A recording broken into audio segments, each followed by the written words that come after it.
This is a blind reaction. The only thing I can see on this is it says Pope Leo makes pointed argument against pro-life Republicans. That's all I've seen. Haven't seen a second of this video. Let's see what's going Someone on. who says I'm against abortion but says I'm in favor of the death penalty is not really pro-life.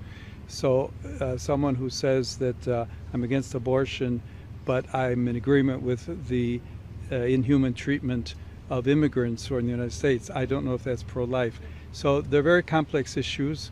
I don't know if anyone has all the truth on them, but I would ask first and foremost that there be greater respect for one another and that we search together both as human beings, in that case as American citizens or citizens of the state of Illinois, as well as Catholics, to say we need to really look closely at all of these ethical issues and to find the way forward.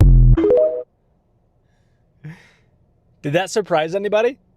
The new Pope Bob from Chicago is a liberal, one who thinks that it is not okay to put to death someone who has slaughtered innocent people, but thinks that it's equivalent to slaughter an innocent person. See, when the Bible consistently gives the death penalty as a just punishment for very specific crimes and sins, we're supposed to hold to that.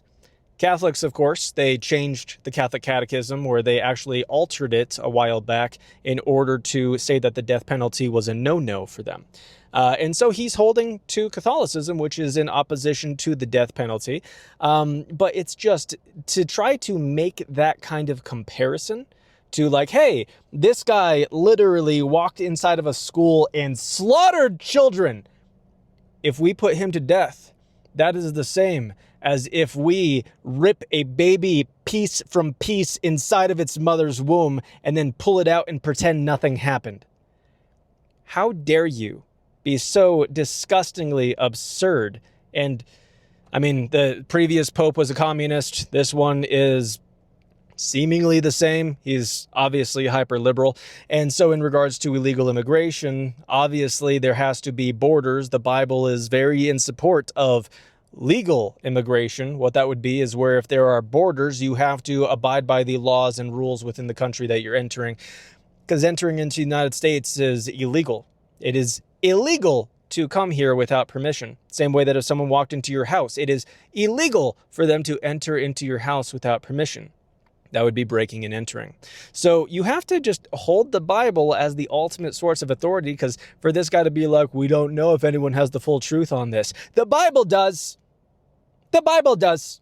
You should try reading it sometime. If you read it, you might no longer be a Catholic and you might actually become a Christian one day. Wouldn't that be amazing if we had a Christian Pope? One who converted to Christianity while he was holding the position of the Pope. Man, that would be cool. That would be a beautiful, wonderful thing that might lead a lot of Catholics to Christ. Or they would excommunicate him for being a heretic.